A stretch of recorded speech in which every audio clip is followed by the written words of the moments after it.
8400F AMD Ryzen 5 8400F আর কি AMD নিভৃতে launch হওয়া মাত্র 11,500 টাকার আশপাশে একটা AM5 প্রসেসর, যেটা কিন্তু মার্কেটে লঞ্চ হওয়ার পর বেশ ভালোই হাইপ পাইছে এবং মানুষ অনেকে জিজ্ঞেস করতেছে, এটা নিয়েও আবার অনেক তর্ক বিতর্ক করতেছে। অনেকে বলছে ভাইয়া this is not a good processor, অনেকে বলছে প্রসেসর কারোরই নেওয়া উচিত না, অনেকে আবার বলছে না বাজেটে ইটস আ গুড অপশন। আজকে মূলত আমরা এটাই দেখবো যে 8400F কি আসলে নেওয়ার মতো নাকি এটা কোনো AMD আমাদের সাথে স্ক্যাম করতেছে, এটার কেমন পারফরমেন্স, এবং তার সাথে যেটা করব এটারই নিকটবর্তী যে প্রতিদ্বন্দ্বী বা বড় ভাই Ryzen 5 7500F, যেটা সব থেকে ওজি প্রসেসর AMD লাইন আপের, এটার সাথে একটা হেড টু হেড কম্পেয়ার করব। মূল ভিডিও এগুলো নিয়ে থাকবে। তো আপনাদের যেখানে 8400F পোস্টমর্টমে আমি অনুরাগ, চলুন চলে যাক আজকে টেকনিক বাংলাদেশে। মূল ভিডিওটা শুরু করার আগে আমি একটু দুইটার স্পেক সিস্টেমটা বলে দিই। ডেফিনেটলি আমাদের 8400F 7500F এটা থাকতেছে, এদের স্পেক শিটটা আমি একটু দিয়ে দিলাম, আপনারা দেখে নেবেন। স্পেক শিটে কিন্তু মোটামুটি তেমন একটা ডিফারেন্স পাওয়া যাচ্ছে না। 8400F কয়েকটা জায়গায় কাট ডাউন করা হয়েছে, যেমন প্রথমে কিন্তু বুস্ট ক্লক স্পিডে 300 মেগাহার্টজের মতো একটা কাট ডাউন আছে, বাট 8400 আবার TSMCর নিউয়ার 4 ন্যানোমিটার আর্কিটেকচারে করা, which is a good thing, তার মানে পাওয়ার এফিসিয়েন্সির বস হওয়ার কথা। আবার L3-তে হচ্ছে 16 মেগাবাইটের মতো ক্যাশ কামাইছে, একদম হাফ করে দিছে। মোটামুটি এগুলোই আছে, এবং একটা বড় পার্থক্য হচ্ছে 7500F যেখানে PCI 5 লেন হচ্ছে আপনার সাপোর্ট করে, PCI Gen 5 সাপোর্ট করে, সেখানে কিন্তু Ryzen 5 8400Fটা সেটা করে না, PCI Gen 4 পর্যন্তই সীমাবদ্ধ।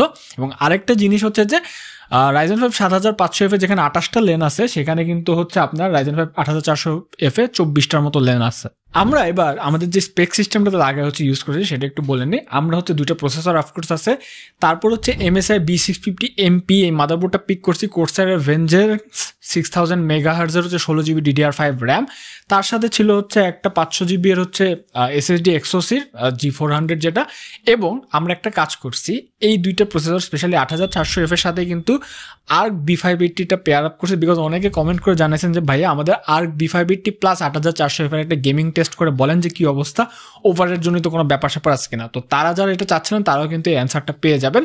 প্লাস 8400F এর সাথে B580 ইটসেলফ কিন্তু একটা ডিফিকাল্ট GPU, এটাকে কিন্তু ভালো মতো ইউটিলাইজ করতে বেশ ভালো আপনার প্রসেসর দরকার হয়। তো এটাও একটা দেখার ব্যাপার হবে যারা বাজেট বিল্ড করবেন 8400F এর সাথে কি এটা যায় কিনা। বেশি না কথা বলে আমরা একটু আমাদের সিনথেটিক বেঞ্চমার্ক দিয়ে শুরু করে দিই। প্রথমে আমরা আমাদের ট্র্যাডিশন অনুযায়ী যখন গিগবেঞ্চ দিয়ে শুরু করলাম, দেখলাম যে গিগবেঞ্চ আমাদের 8400F যেখানে সিঙ্গেল করে 2530 এবং মাল্টি করে 10187 মতো স্কোর পুশ করতেছে। 7500F কিন্তু অফকোর্স বেশি 2707 এবং মাল্টি করে 11071 মতো পুশ করতেছে। এরপর যখন আমরা সিনেবেঞ্চে মুভ অন করলাম, সিনেবেঞ্চ R24 দেখলাম যে আমাদের 8400F যেখানে সিঙ্গেল করে 103 এবং মাল্টি করে 747 মতো স্কোর পুশ করতেছে, সেখানে কিন্তু আমাদের 7500Fটা সিঙ্গেল করে 109 এবং মাল্টি করে 822 মতো স্কোর পুশ করতেছে। তারপর যখন আমরা নোভা বেঞ্চে সিপিইউ করে হচ্ছে মুভ অন করলাম, দেখলাম যে এখানে 8400F যথাক্রমে 1557 এবং 7500F 1849 মতো স্কোর পুশ করতেছে। 3D মার্ক টাইম স্পায়ার যখন দেখলাম যে 4K DX12 বেস যে বেঞ্চমার্কটা, এখানে দেখলাম যে এখানে কিন্তু মোটামুটি একটা গ্যাপ আছে। 8400F যেখানে 12911 মতো স্কোর পুশ করছে, সেখানে কিন্তু 7500Fটা 13124 মতো স্কোর পুশ করছে। এরপর যখন আমরা pass mark CPU performance test দিয়ে হচ্ছে পুরো সিস্টেমটা বেঞ্চমার্ক করলাম, দেখলাম যে CPU করে এখানে কিন্তু আমাদের 8400Fটা 24245 এবং 7500Fটা 27539 মতো স্কোর পুশ করছে। অর্থাৎ ডিস্টিংটিভলি 7500F বেটার। বাট আমাদের এখানে যেটা পার্সপেক্টিভ আজকে যেটা আমরা মেজার করতে বসি সেটা হচ্ছে যে 8400F কি আসলে নেওয়ার মতো নাকি না, মানে এটা কি খুব একটা খারাপ করতেছে বা দাম যে কম নিচ্ছে তার তুলনায় কি বেশি খারাপ করতেছে নাকি না, এটাই আমরা আসলে দেখতেছি। তো পরবর্তীতে আমরা আমাদের যে বেঞ্চমার্ক রেঞ্জটা সেটা গেমিং পর্যন্ত এক্সটেন্ড করলাম। গেমিং করার সময় আমরা একটা কাজ করলাম, 1080p এক্সট্রিম বা ম্যাক্স প্রিসেটে যেটা অ্যাভেলেবল সবগুলোতে সেট করে বেঞ্চমার্ক করলাম। কোনো রকমের আমরা DLSS বা হচ্ছে আপস্কেলিং মেথডের হেল্প নেই। DLSS এর কথা আসতেছে না, FSR বা XeSS হবে যেহেতু আমাদের B580। তো আর হচ্ছে কোনো রকম রে ট্রেসিংও ছিল না। তো যখন আমরা সাইবারপাঙ্ক ফ্যান্টম লিবার্টি এই গেমটা দিয়ে শুরু করলাম, দেখলাম যে আমাদের 8400F যেখানে অ্যাভারেজ 91 FPS এবং 1% মতো 66 FPS এর মতো দিচ্ছে, 7500F এখানে 92 এবং 65 মতো দিচ্ছে 1% লোতে। এখানে কিন্তু কোনো ডিফারেন্সই বলতে গেলে নাই। অ্যালেন ওয়েক 2তে যখন মুভ অন করলাম, দেখলাম যে 8400F যেখানে 42 FPS অ্যাভারেজ এবং 1% মতো 31 FPS দিচ্ছে, 7500F এখানে অ্যাভারেজে 44 FPS এবং 1% মতো 37 FPS এর মতো দিচ্ছে। 1% মতো একটু বেটার করতে দেখা গেছে, বাট এগেন দাম বিচার করলে ইটস কমপ্লিটলি ফাইন, বরং 8400F ভালোই করতেছে কস্ট পার ফ্রেম বা ভ্যালু ফর মানি বিচার করলে। লাস্ট অফ আসে যখন শিফট করলাম আলট্রা প্রসেসর দেখলাম যে 8400 যেখানে অ্যাভারেজে 48 FPS এবং 1% হতে 38 FPS দিচ্ছে, 7500 সেখানে অ্যাভারেজে 54 FPS এবং 1% হতে 42 FPS এর মতো দিচ্ছে, খুব একটা ডিফারেন্স না। ব্ল্যাকমিথ উকংয়ে দেখলাম যে অ্যাভারেজে আমাদের 8400 31 FPS এবং 1% হতে 24 FPS এর মতো দিচ্ছে, সেখানে কিন্তু আমাদের 7500 অ্যাভারেজে 32 FPS এবং 1% হতে 24 FPS এর মতো দিচ্ছে। এরপর যখন আমরা সদ্য রিলিজ হওয়া গেম মার্বেলের স্পাইডারম্যান 2 PS পোর্ট একটা গেম, এটা ভেরিয়া পিসিতে খেলাম, দেখলাম যে 8400 এখানে অ্যাভারেজে 51 FPS এবং 1% হতে 29 FPS দিচ্ছে, 7500 সেখানে অ্যাভারেজে 50 FPS এবং 1% হতে 28 FPS দিচ্ছে, এখানেও কোনো ডিফারেন্স ডিস্টিংটিভলি নাই বলা গেলে। তারপর যখন আমরা ওয়ারহ্যামার 40K স্পেস মেরিন 2 এই গেমটাতে শিফট করলাম আলট্রা পিসিতে, দেখলাম যে 8400 যেখানে অ্যাভারেজে 57 FPS এবং 1% হতে 36 FPS দিচ্ছে, সেখানে 7500 কিছুটা কম সারপ্রাইজিংলি অ্যাভারেজে 54 FPS এবং 1% হতে 36 FPS দিচ্ছে। তারপর যখন আমরা একটু 8400 এর গোস্ট অফ সুশিমাতে মুভ অন করলাম, দেখলাম যে এখানে অ্যাভারেজে প্রসেসরটা 68 FPS এবং 1% হতে 49 FPS দিচ্ছে, 7500 সেখানে অ্যাভারেজে 70 FPS এবং 1% হতে 51 FPS এর মধ্যে দিচ্ছে। হরাইজন ফরবিডেন ওয়েস্ট আর একটা PS পোর্ট গেম, এটা যখন খেললাম দেখলাম যে 8400 যেখানে অ্যাভারেজে 62 FPS এবং 1% হতে 43 FPS দিচ্ছে, 7500 সেখানে অ্যাভারেজে 65 FPS এবং 1% হতে 45 FPS এর মধ্যে দিচ্ছে। ফার ক্রাই 6 যখন আমরা মুভ অন করলাম, দেখলাম যে এখানে 8400 অ্যাভারেজে 94 FPS এবং 1% হতে 34 FPS দিচ্ছে, 7500 সেখানে অ্যাভারেজে 104 FPS এবং 1% হতে 34 FPS এর মতো দিচ্ছে। এখানে কিছুটা একটু ডিস্টিংটিভ দেখা গেছে এবং 8400 থেকে 7500 বেটার করছে, যেটা আমরা দেখতেই পারতেছি। হিটম্যান 3 আরেকটা গেম iOS স্টুডিওর, আমরা অনেকদিন ধরে এটা বেঞ্চমার্ক করতেছি না, তো এটাও যখন খেললাম দেখলাম যে 8400 যেখানে অ্যাভারেজে 103 FPS এবং 1% হতে 75 FPS দিচ্ছে, সেখানে কিন্তু 7500 কিছুটা বেশি অ্যাভারেজে 111 FPS এবং 1% হতে 74 FPS এর মতো দিচ্ছে। তারপর আমরা খুবই বিখ্যাত, খুবই জনপ্রিয়, এটা আমরা এতদিন কেন করি না, এটার জন্য অনেকে কমেন্ট করতো, রেড ডেড রেডেমশন 2। এটা যখন বেঞ্চমার্ক করলাম তখন দেখলাম যে অ্যাভারেজে আমাদের 8400 108 FPS এবং 1% হতে 70 FPS দিচ্ছে, সেখানে আমাদের 7500 অ্যাভারেজে 109 FPS এবং 1% হতে 76 FPS এর মতো প্রোভাইড করতেছে। তো মেইনলি এটা হচ্ছিল আমাদের ট্রিপলে যে গেমিংগুলো বেঞ্চমার্ক সেগুলো করে দেখালাম। এখন আমরা একটু ই স্পোর্টস ঘরানোর যে গেমগুলো আছে সেটাও রাখছি, একটা গেমই রাখছি, ভ্যালোরেন্টে আমরা বেঞ্চমার্ক করছি আলট্রা পিসিটা। তো ভ্যালোরেন্টটা বেঞ্চমার্ক শেষে দেখলাম যে এখানে কিন্তু ই স্পোর্টস গেমিংয়ে হয় কি, এগুলো হচ্ছে FPS হান্টার গেম হয়, সিপিইউ লজিক্যাল কোরের উপর অনেক বেশি ডিপেন্ড করে এবং এখানে কিন্তু ডিস্টিংশনটা একটু বেশি দেখা যায়, এখানেও সেটা হয়েছে। এখানে দেখলাম যে ভ্যালোরেন্টে আমাদের 8400 যেখানে অ্যাভারেজে 243 FPS এবং 1% হতে 83 FPS দিচ্ছে, সেখানে কিন্তু বেশি লেনওয়ালা 7500 অ্যাভারেজে 290 FPS এবং 1% হতে 150 FPS এর মতো দিচ্ছে, অর্থাৎ মার্জিনটা কিন্তু এখানে হিউজ হয়ে গেছে।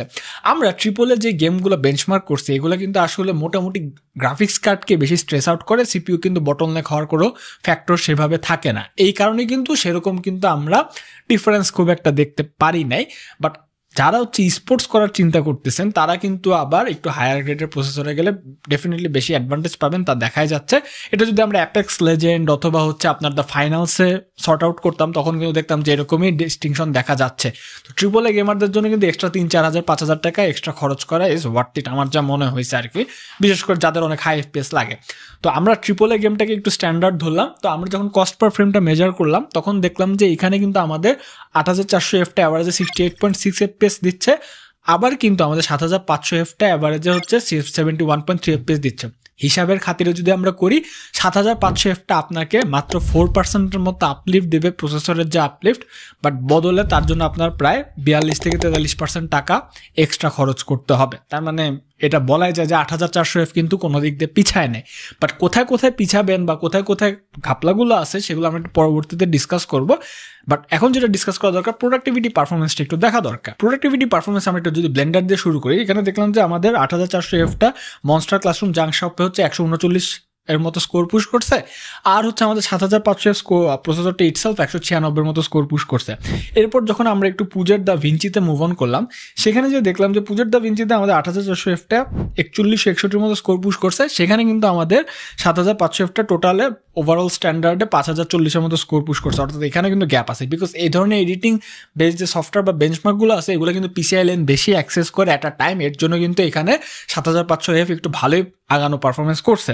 তারপর যখন আমরা পুজের প্রিমিয়ারটাও রান করলাম, দেখলাম যে যেখানে আমাদের 8400 এর সিস্টেমটা 5954 মতো স্কোর পুশ করতেছে, একই সিস্টেমওয়ালা আমাদের 7500 শুধু প্রসেসর বদল করে কিন্তু 7369 মতো স্কোর পুশ করতেছে। অর্থাৎ বেশ ভালো একটা গ্যাপ আছে, ভালো একটা জাম্প আছে এবং হওয়ারই কথা, কথা, কারণ প্রিমিয়ার প্রো কিন্তু ইটসেলফ একটা হচ্ছে আপনার সিপিইউ বাউন্ড হচ্ছে অ্যাপ্লিকেশন, সিপিইউকে অনেক বেশি অ্যাক্সেস করে, সিপিইউর উপর স্ট্রেস দেয় এবং সিপিইউ ইউটিলাইজেশনটাকে ইউজ করে। এখানেও কিন্তু সুপেরিয়র হচ্ছে আপনার ক্লক স্পিড বলেন অথবা পিসিআই লেন থাকার কারণে যেটাই হোক না কেন, সেখানে কিন্তু 7500F ডেফিনেটলি ওর প্রাইসটা দেখাই দিছে। 8400F মূলত বানানোই হয়েছে হচ্ছে আপনার এফিসিয়েন্ট যারা আছে, মানে এফিসিয়েন্সি চিন্তা করে তাদের জন্য, এবং পারফরমেন্সটা কিন্তু একটু মিনিমাইজ করে মেইনলি হচ্ছে এফিসিয়েন্সিকে হচ্ছে আপনার প্রায়োরিটাইজ করা হয়েছে, এবং 4 ন্যানোমিটার আর্কিটেকচার জন্য কিন্তু এটা কিন্তু এনশিওর হয়েছে। বাট এগেইন একটা সিঙ্গেল পিসিতে কিন্তু আমরা আসলে চিন্তা করি না যে আপনার কীরকম কী হচ্ছে বিল খাচ্ছে, বা কারণ খুবই কম ডিফারেন্স, হ্যাঁ এটা আপনার অত গায়েও লাগবে না। তো যাই হোক, তারপর যখন আমরা একটু এডিটেই গেলাম, এবার করলাম কি এবার দা ভিঞ্চি আমাদের রিজলভের যে 19 ভার্সন আছে, এটাতে একটা প্রায় 10 মিনিটের ক্লিপ আমরা একদম 4K-তে রেখে AV1 হচ্ছে এনকোডিং করলাম। শেষ করে দেখলাম যে এক্সপোর্টটা শেষ হওয়ার পর দেখলাম যে এটা 8400F যেখানে 6 মিনিট 36 সেকেন্ডে শেষ করছে, 7500F 1 সেকেন্ড বেশি নিয়েছে, 6 মিনিট 37 সেকেন্ড শেষ করছে। এটা আসলে এরর মার্জিনের মধ্যে পড়ে, দুইটা সেমই করছে, বাট এখানে যদি আরো ইফেক্ট অ্যাড করেন, ফিউশন অ্যাড করেন, তখন কিন্তু তারতম্য হতে পারে, বিকজ সিপিউর উপর ক্যালকুলেশনের ভারটা তখন আরো বেশি পড়ে, সেখানে 7500F প্রাইস দেখাবে। এরপর যখন আমরা অ্যাডোবি প্রিমিয়ার প্রোতে আবার হচ্ছে সেম ফুটেজটা আমরা রেন্ডার দিলাম, দেখলাম যে এখানে কিন্তু আমাদের 8400F যেখানে 7 মিনিট 1 সেকেন্ডে শেষ করছে, 7500F মোটামুটি সেম 6 মিনিট 58 সেকেন্ডের মধ্যে শেষ করছে, অর্থাৎ খুব একটা ডিফারেন্স নাই। বাট 7500F সামান্য একটু আগায় আছে, বাট খুব একটা না। ঠিক আছে, ঠিক আছে।